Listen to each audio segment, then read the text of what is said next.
Olá! Começa agora o Questão de Ordem, o espaço para você conhecer mais sobre os vereadores de Rio Preto. E hoje quem está ao meu lado é o vereador João Paulo Rilo, do PSOL. Muito obrigada pela presença em nosso programa, vereador. Eu que agradeço.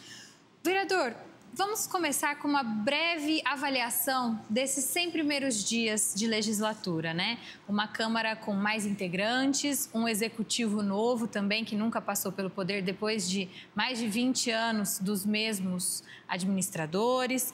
O senhor já foi vereador lá atrás, né, num primeiro mandato, agora segue em sua segunda legislatura. Como que o senhor avalia esses 100 primeiros dias, tanto do Legislativo quanto do Executivo? Olha, é uma situação diferente porque não é a continuidade. Eu estou no terceiro mandato. Os dois primeiros eu sempre peguei continuidade, os dois do Edinho. A primeira fase do Edinho eu fui eleito quando ele foi reeleito prefeito, então era a continuidade de um governo. E depois, no segundo Edinho, também fui eleito quando ele foi reeleito, também era continuidade. Então, eu não tinha experimentado ainda, de fato, uma mudança. E essa foi quase que uma ruptura política, social, assim, porque a cidade passava por um momento muito difícil. A gente iniciou a legislatura passada em plena pandemia, né? Então, o governo passou por momentos muito difíceis e um governo que errou muito. Um governo que se demonstrava cansado e não atendia mais a expectativa da população, isso era óbvio. Vide o que aconteceu. A cidade passa por um estrangulamento financeiro, a educação foi abandonada, você não tem um plano de reforma permanente das escolas, a saúde foi praticamente privatizada para uma fundação de Rio Preto, que gerou uma dívida imensa. Iniciamos o ano de 2024 com 180 milhões de dívida na saúde e muitos problemas, assim, sequência de um governo muito cansado, destruição da rede de proteção social. Hoje, a maioria das políticas públicas são ofertadas pelas antigas ONGs, hoje OSCs, né? Então, foi terceirizado, mostrava que era um governo que não tinha controle, meio que deixou correr solto. E chegou onde chegou. Assume um governo novo, um governo com, em tese, um viés mais conservador, mas, na minha opinião, o Edinho fez o pior governo, um governo reacionário do ponto de vista de respeito aos mais pobres, aqueles que mais precisam de serviço público, e tem uma ruptura de governo, uma ruptura de cultura política. Então, para mim, é novo isso. Então, assim, é necessário você olhar com uma equidistância e entender que tem um tempo de maturação para um governo novo, seja ele de esquerda, de direita. Eu avalio que este governo oferece mais diálogo, por incrível que pareça, oferece mais diálogo, mas ainda encontra muitas dificuldades, vejo ele perdido em alguns segmentos. Considero que tem um conjunto de secretários e secretárias bons e sérios, outros nem tanto, e ainda não mostrou a que veio. Tem muita dificuldade para implementar, ou pelo menos sinalizar concretamente suas principais bandeiras, que era a ocupação dos vazios urbanos para moradia mais digna, prometeu tarifa zero. Eu nunca acreditei que iria fazer de uma hora para outra, mas pelo menos teria que já ter um desenho, algum encaminhamento. Não tem isso ainda. Se comprometeu com respeito aos servidores, ampliou o diálogo, mas na prática ainda não aconteceu isso. Então, ainda existe um compasso de espera para esse governo se ajeitar, mas não pode demorar muito para se ajeitar. Eu mantenho a minha postura de independência e de me opor estruturalmente ao governo, mas jamais votar contra a cidade. Então, voto favorável a alguns projetos do governo, me oponho a alguns. E aqui na Câmara, eu fui um defensor da ampliação de cadeiras, por quê? Porque é necessário você ampliar a participação, você ter mais diversidade. Lamentavelmente, inclusive por uma regra eleitoral muito ruim, injusta, a esquerda manteve o seu tamanho. A gente teve voto para fazer 3 cadeiras, mas por conta de uma regra eleitoral estúpida, a gente não conseguiu preenchê-las e ficamos com uma cadeira apenas. Então, não mudou muito no espectro ideológico, mas no espectro político mudou. que entrou vereadores novos não só na política, mas como de idade também, outra geração. Às vezes são vereadores que estão no mesmo espectro político e ideológico, mas com posturas completamente distintas. Você tem a sociedade passa a ter mais canais de diálogo. O fato do vereador ter emenda impositiva, ele poder destinar recursos, tem o seu lado perigoso e ruim, mas tem um lado excelente, aproxima a comunidade, as entidades da Câmara, os vereadores fazem debate público sobre destinação de recursos, as entidades se animam, conseguem fazer planejamento, as próprias secretarias, às vezes, têm insuficiência de recursos, os vereadores conseguem ajudar a promover políticas públicas importantes, então coloca a Câmara num protagonismo melhor, né? Agora você tem que ter um olhar mais profundo para fazer.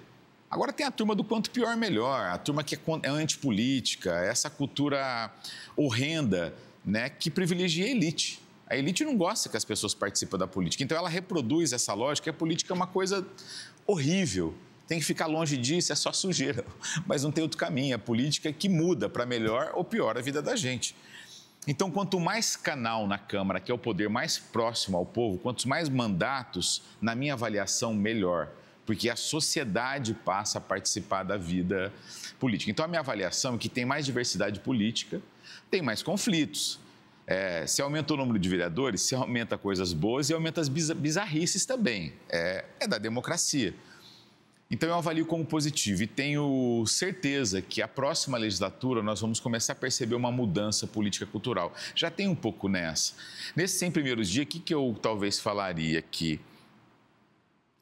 Que o comando tradicional, vamos dizer, dos últimos 15 anos do Legislativo, porque é assim, a vida é assim, vai formando núcleos em todos os lugares da esfera pública. Vai formando núcleos de comando, núcleos dirigentes. Então, o núcleo dirigente da Câmara, né, que teve um poder de influência muito grande nos últimos, talvez, 15 anos, ele se sente enfraquecido e abalado com essa mudança, estão um pouco perdidos. Pode ser que eles se encontrem, espero que não. Trabalho para que não faça isso, para que a Câmara tenha uma postura mais independente em relação ao Executivo e em relação também às forças econômicas que tentam direcionar o trabalho da Câmara. Bom, o senhor comentou que seus outros 2 mandatos foram relacionados sempre a mandatos do ex-prefeito Edinho Araújo, e isso também entra numa ação desse mandato agora, que foi a abertura de uma CEI, uma Comissão Especial de Inquérito, que popularmente chamam de CPI, né, para investigar um rombo orçamentário e o endividamento municipal no período de 2021 a 2024. Indo nessa linha do debate aberto, da participação da população, essa CEI fez uma reunião que, inclusive, foi transmitida ao vivo, algo que não é tão comum para as comissões especiais de inquérito, geralmente são fechadas, né? E, recentemente, uma liminar acabou suspendendo, por esse momento, as ações da CEI. Queria que o senhor comentasse um pouco sobre essa CEI e falasse se vocês pretendem recorrer dessa decisão. Olha, eu entendo como imprescindível a cidade ter conhecimento das entranhas, das jogadas, das pedaladas, das manipulações financeiras, do excesso de gasto com viés eleitoral, a utilização da máquina pública a serviço de um projeto de poder de um grupo político que levou a prefeitura a ter mais de 1 bilhão de dívidas. Se somar o financiamento do SEMAI, dá quase 1,5 bilhão de dívida que nós temos.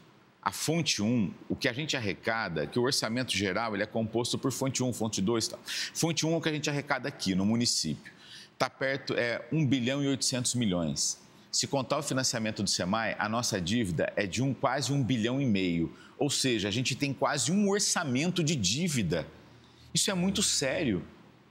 Isso fez com que pessoas... Estou falando de uma coisa que deveria ser simples, de baixo custo, e que é muito importante, muitas vezes decisivo, na sobrevivência de uma pessoa que está em extrema pobreza. A prefeitura não consegue fazer distribuição de cesta básica. Ela não consegue garantir segurança alimentar por falta de dinheiro. Isso é muito sério, mas muito, muito sério. Rio Preto viveu um estrangulamento orçamentário, uma farra do orçamento, com operação de orçamento secreto, que a cidade precisa saber o que aconteceu para não repetir os erros. Eu não acho que tem que ter caça às bruxas de um governo para outro. Mas também não acho que a gente tem que virar a página e a cada 4 anos a cidade anistia, vamos dizer assim. A cidade anistia as barbaridades administrativas cometidas pelos governos passados. Então, agora em relação à decisão judicial, eu considero uma interferência de poder. É óbvio que eu respeito o juiz, não acredito que tenha má-fé, não acredito que ele agiu com uma tendência política de proteção ao ex-prefeito, nada disso. Eu acho que ele tem uma interpretação da lei muito distante da realidade. Porque a CPI, de fato, ela tem um objeto... Primeiro que no direito nada é conclusivo, tudo é relativo. Ela tem, de fato, um objeto amplo. E a Constituição diz que a gente tem que evitar objetos muito amplos. Mas ela tem uma amplitude depois no processo de investigação, mas o objeto ele é muito direto. A CPI para investigar quais razões levaram a cidade a ter um endividamento histórico, sem precedente na história da cidade. É um objeto direto, objetivo, assim. Não dá para falar esse objeto é difuso, não.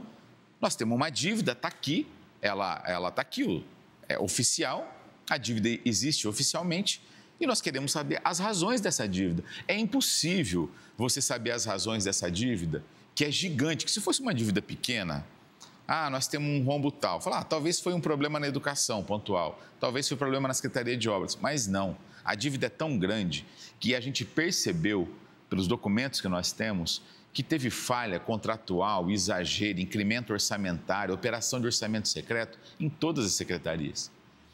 Então, o juiz acatou um pedido do vereador Jean Dornelas, que é do MDB, que é um articulador do ex-deputado Itamar Borges, que foi candidato à reeleição, que se beneficiou disso que eu estou dizendo, desse uso abusivo da máquina.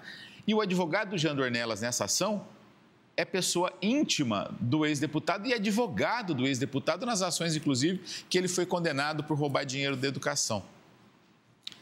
Então, é claro que ele te estranha, mas eu não tenho desconfiança nenhuma do juiz. Eu acho que ele fez uma interpretação técnica, no meu ver, equivocada. Não tem nada de amplo e difuso e inseguro na CPI. Não tem. Nós vamos recorrer. Decisão de justiça, você respeita e acata. Você não precisa concordar, nós não concordamos. É a Câmara quem tem que fazer o recurso. Eu pretendo instruir, conversar com a diretoria legislativa para falar a minha opinião. Eu penso que nós temos que agravar o Tribunal de Justiça e nos defender no mérito aqui na primeira instância, né? Mas é isso, considerei absurdo, acho que foi uma interferência. E o senhor também tem trabalhado muito nesse mandato e no mandato passado também com a frente parlamentar para a implementação da Universidade Federal aqui em Rio Preto, né, que é a UFSCar, que recentemente também já divulgou os possíveis cursos que serão abertos. Queria que o senhor falasse um pouquinho desse trabalho até aqui, dessa conquista para Rio Preto. Eu considero essa a maior conquista da cidade dos últimos anos. Uma conquista importante, só que ela está no campo da subjetividade, que ela precisa ter uma articulação para acontecer. A gente criou as ferramentas. Foi a Constituição da região metropolitana. Eu aprovei esse projeto na Assembleia quando era deputado em 2013, em 2 anos de tramitação, até uma tramitação recorde, aprovamos por unanimidade. O governador Alckmin vetou. E depois de um tempo, o João Dória, ele tirou do papel e constituiu a região metropolitana. Ela foi anunciada, mas lamentavelmente ela serviu apenas de uma plataforma política eleitoral para o ex-governador Rodrigo Garcia, que era governador, ele assumiu, né, no lugar do João Dória, ele era vice, fez uma grande festa aqui, constituiu a região metropolitana, o ex-prefeito Edinho era o presidente do Conselho de Desenvolvimento e não foi feita uma reunião. Então, essa foi uma grande conquista. Nós temos instrumentos, mas ele precisa ser utilizado, tem que ter articulação política. Já a Universidade Federal, ela já chega com concretude, né? São 60 milhões de investimento, 50 milhões para a construção do campus, 10 milhões para equipamento. Foi uma decisão a partir de relatórios técnicos do presidente da República. Há 16 anos, eu com outras lideranças políticas, levantamos essa bandeira. Nesse tempo, nesse período, eu conversei 3 vezes com o presidente Lula sobre Rio Preto e sobre a Universidade Federal. E dessa vez, ele escolheu, a decisão foi dele. sobre Rio Preto ter um campus da UFSCar. Tem a nossa Universidade Federal, ela é um campus da UFSCar, mas é UFSCar Rio Preto. Foi feito um processo tão interessante, que acho que Rio Preto nunca viu. Sabe, quando que se vem algum aparelho público para cá e submete a diálogos, audiências públicas, escutas, levantamento de informações, conversa direta com várias entidades da cidade e, por último, audiência pública, que elas submeteram esse tronco inicial, né, que tem as três áreas de conhecimento. Nós vamos começar com 6 cursos, que na verdade se transformam em 9 de começo, com uma metodologia inovadora que já é praticado na Universidade Federal do ABC, que é a conexão interdisciplinar. O aluno ele faz uma primeira etapa, né, de conhecimentos e depois ele vai especificando. Em 5, 6, 7 anos, o estudante pode sair com 3, 4 diplomas. Isso é maravilhoso, isso é moderno, além de combater a evasão. Porque muitas vezes, quantos jovens estudantes não entram na faculdade e 1 ano e meio, 2 anos depois, ele pensa assim, não era isso que eu queria. E aí tem que começar de novo, muitos deles não começam. Então é um método muito interessante, além de um preparo, né? Você sai preparado com conhecimento acumulado, conhecimento técnico acumulado, para depois trabalhar, para se desenvolver e ajudar a tua comunidade. Então foi bem interessante esse processo. Eu presidi a frente parlamentar desde o início, as duas, né, da legislatura passada e essa. A UFSCar foi muito gentil, permitiu que a Câmara acompanhasse, fez questão que as audiências fossem na Câmara. O anúncio dos 6 cursos iniciais, que é Arte Cênica e Produção Cultural, Arquitetura e Urbanismo, na mesma chave que Serviço Social. Isso é de uma sensibilidade imensa numa cidade que tem tanta segregação espacial e social. Uma cidade que foi vítima da especulação imobiliária, do crescimento desordenado. Então, é muito interessante, é possível fazer um reparo histórico para os próximos anos, utilizando da inteligência, né, da pesquisa da universidade. E os 2 outros cursos, um de inteligência artificial, com várias interfaces, e um de engenharia de designer. Tem um outro nome no meio que eu não estou lembrado, que ele é único no Brasil. Então, um grande experimento. Um grande presente, né? Um grande presente. Para mim, foi a coisa mais importante, estruturalmente, que aconteceu nas últimas décadas em Rio Preto, é o anúncio, né? E a concretização agora deve começar os cursos, pelo menos 2 deles, já o ano que vem, provisoriamente no Instituto Federal de Educação, até a construção do campus, né? E estou muito feliz, muito animado com a chegada de uma universidade federal em Rio Preto. É uma grande conquista, mas o trabalho dos vereadores relacionados a essa conquista também não acabou ainda, né? Não acabou. Nós temos 2 pautas concretas. Primeiro, viabilizar recursos via emenda parlamentar, né? Os vereadores podem ajudar. Eles não podem, a lei não permite que o vereador apresente emenda direto para um outro ente. Então, não poderia ir direto para a Universidade Federal, como pode deputado estadual e deputado federal. Mas pode para a prefeitura ajudar em infraestrutura, para a prefeitura ser parceira. Até é importante isso, porque aproxima ainda mais a prefeitura, o poder público, a nossa prefeitura da Universidade Federal. Nós vamos fazer isso, contatar também com deputados estaduais e federais. A Frente Parlamentar vai dar continuidade a esse trabalho. Já fiz vários diálogos. E também a ampliação do espaço. Por exemplo, foram apontados 54 cursos nas diversas audiências que a UFSCar fez para o Rio Preto. 54 cursos. Eles apresentaram como é que foi fazendo um afunilamento. Teve que ser por exclusão, primeiro que é uma quantidade, né, imensa. Teria que chegar a 6. Com esse método novo, começa, né, com 6 a 9. O que aconteceu com alguns cursos que poderia ter? Falta de espaço. A área é pequena, especialmente cursos ligados à agricultura, à ecologia, né, áreas biológicas, faltou espaço. Falou-se muito de curso de agronomia, né, nem sei se teria uma demanda pelo estudo que eles fizeram, mas, por exemplo, precisaria de um espaço maior. Então, nós precisamos, mas esses cursos podem existir em Rio Preto ainda. Ela só está começando. Quando você pensa em universidade, você pensa para séculos, né? Ela é secular, ela tem é projeto a longo prazo. Então, a nossa luta da Frente Parlamentar é pela ampliação do espaço, porque isso possibilita a chegada de novos cursos e ajudar financeiramente no incremento para que ela se desenvolva o mais rápido possível.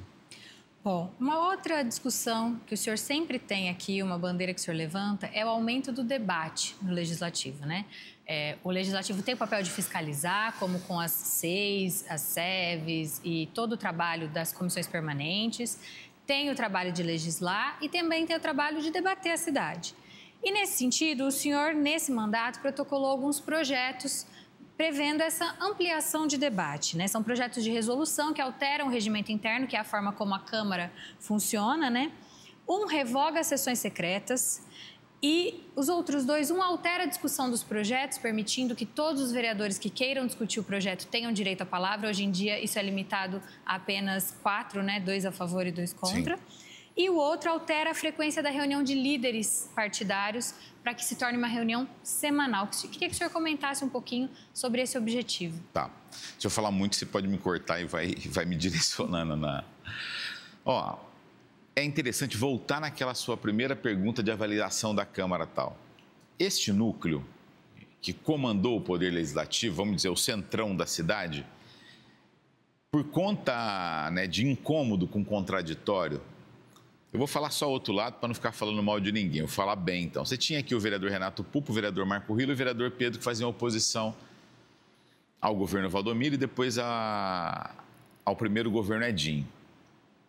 Esse centrão, muito aliado aos governos, a qualquer governo, porque o centrão, para mim, assim, e não é questão de direção, né? Esse centrão acabou virando símbolo de um núcleo fisiológico que manda no Poder Legislativo a partir de interesses, na minha opinião, muitas vezes escusos. Muitas vezes não, né? Quase todas as vezes o centrão age por interesse próprio, interesse não republicano. Eles não servem só ao governo. Eles servem a interesses econômicos da cidade que dependem de projetos de lei que passam na Câmara. Inclusão de área em perímetro urbano, alteração muitas vezes de zoneamento, de regras sobre uso e ocupação do solo. Porque a grande disputa da cidade é sempre pela terra, é sempre pelo solo, que não é um bem que dá para se reproduzir, né? Então, é o que nós temos de mais valioso numa cidade, num território. Essa turma, por incômodo com contraditório, eles começaram a cercear, censurar a oposição, o contraditório. Isso é muito perigoso, porque o parlamento ele não é heterogêneo, né? Ele não é homogêneo, ele é heterogêneo por natureza. A sociedade escolhe aqui os seus representantes, tem diversidade, várias linhas políticas, que é para isso, você tem que garantir a discussão, o debate. Eles foram cerceando. Quando eu fui vereador a primeira vez, não existia essa história de líder falar só no final, hora que acaba a sessão. Não tem o menor sentido isso. O tempo de liderança é exatamente por um momento delicado, né? As bancadas têm um tempo de fazer uma intervenção a qualquer momento da sessão. Na Assembleia Legislativa, onde eu pude exercer um mandato de deputado estadual por 8 anos, é assim. Na Câmara dos Deputados é assim, é um tempo sagrado, o tempo de liderança. Eles colocaram para o final da sessão. Outra mudança, absurda.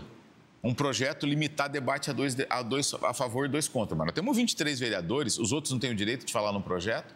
Não existe isso. Mas vai demorar muito. Dane-se, é pago para isso. Trabalha, faz 4 sessões por semana.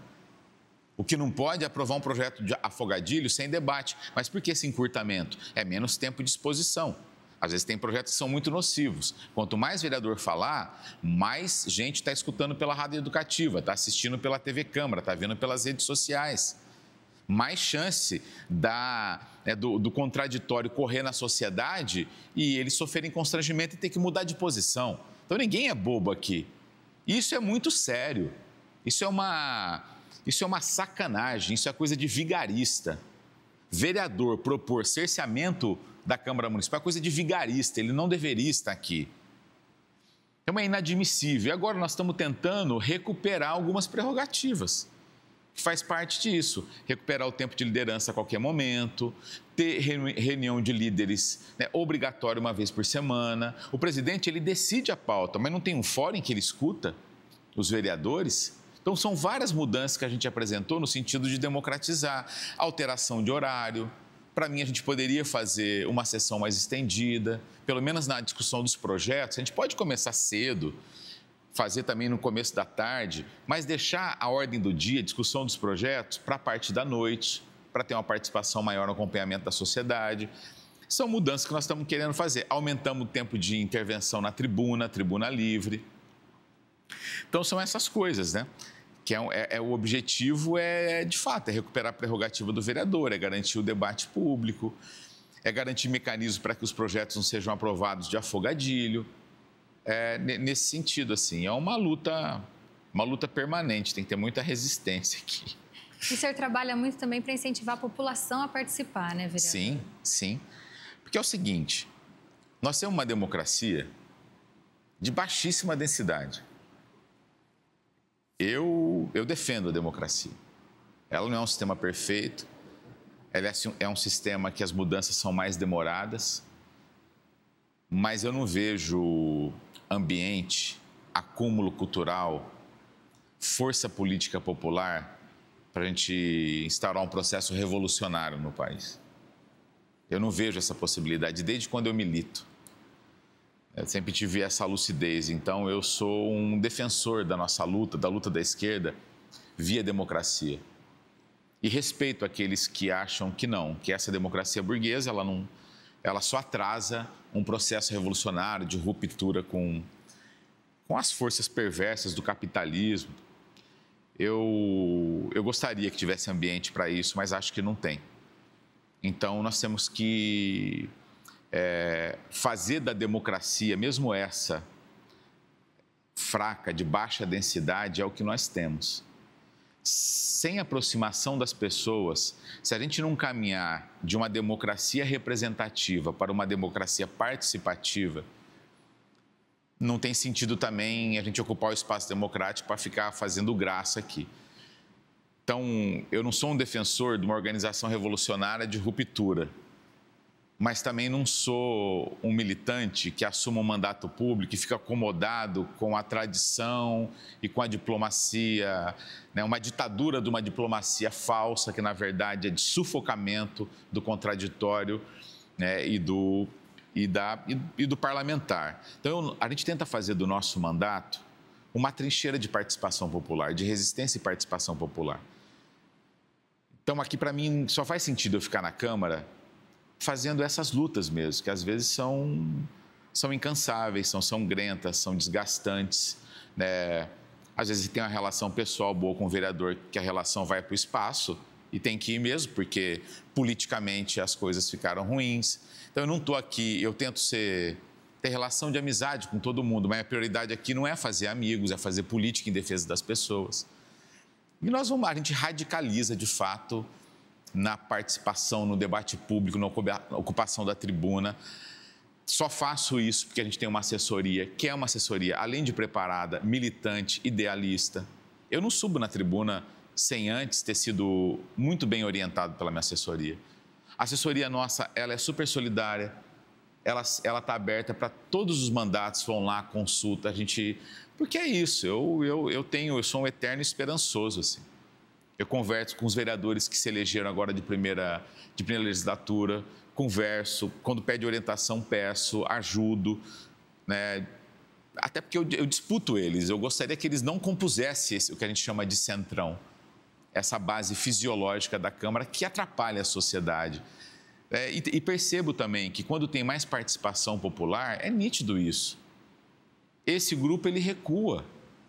Então, é por isso que a gente luta para que as pessoas participem. A elite, para terminar, assim, a elite brasileira ela é tão cruel. Eu sempre dou um exemplo bem tosco, mas que é muita verdade.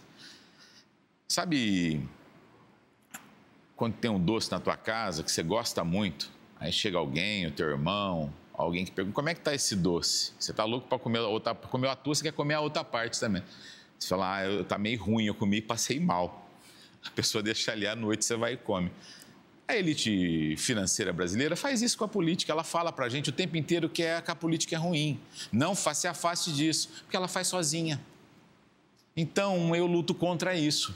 Eu tento convencer as pessoas de que a política é o único instrumento de mudança coletiva que a gente tem. Não tem outro, não tem outro.